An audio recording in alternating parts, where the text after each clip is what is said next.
Hello guys. ഇപ്പോൾ പോപ്പാണ്. ഞാനൊരു കാര്യം പറയാനായിട്ടാണ് വന്നത്. ഇപ്പോൾ പഞ്ചായത്ത് ഇലക്ഷനും കാര്യങ്ങളും എല്ലാം വന്നുകൊണ്ടിരിക്കുകയല്ലേ. അപ്പോഴത്തേക്ക് ഞാൻ ഇൻസ്റ്റാഗ്രാമിൽ ഫേസ്ബുക്കിലായിട്ട് ചെറിയ സംഭവം കണ്ടതാണ്. വേറെ ഒന്നുമല്ല, ക്ലബ്ബുകളിലെ പയ്യന്മാരെല്ലാവരും കൂടെ ഫ്ലെക്സ് അടിച്ച് നോക്കിയൊക്കെയാണ്. നിങ്ങൾക്ക് വോട്ട് വേണമെങ്കിൽ ഞങ്ങൾക്ക് കളിക്കാനുള്ള ഗ്രൗണ്ട് വേണമെന്ന് പറഞ്ഞിട്ട്.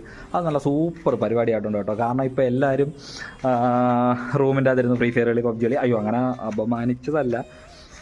ആരും ഗ്രൗണ്ടുകളിലോട്ട് ഇറങ്ങി കളിക്കാത്ത ഒരു സിറ്റുവേഷൻ ആയപ്പോഴത്തേക്കും പിള്ളേർ തന്നെ ചോദിച്ചു തുടങ്ങി, ഞങ്ങൾക്ക് ഗ്രൗണ്ട് കിട്ടിയാൽ ഞങ്ങൾ വോട്ട് തരാം. പക്ഷെ അത് സൂപ്പർ ആവശ്യമാണ് കേട്ടോ.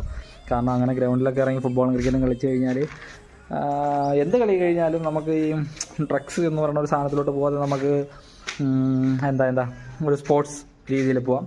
പിന്നെ ഈ മൊബൈൽ ഗെയിമിംഗ് ഉള്ളവർക്ക് വേറെ രീതിയും, പിന്നെ ഗ്രൗണ്ട് ഗെയിമിങ് അങ്ങനെ. അപ്പോൾ ഞാൻ പറഞ്ഞാൽ എന്തെങ്കിലും തെറ്റുണ്ടെങ്കിൽ നിങ്ങൾ ക്ഷമിക്കുക. പക്ഷേ എനിക്ക് ആ ഒരു അഭിപ്രായത്തോട് ഇഷ്ടപ്പെട്ടു കഴിഞ്ഞു.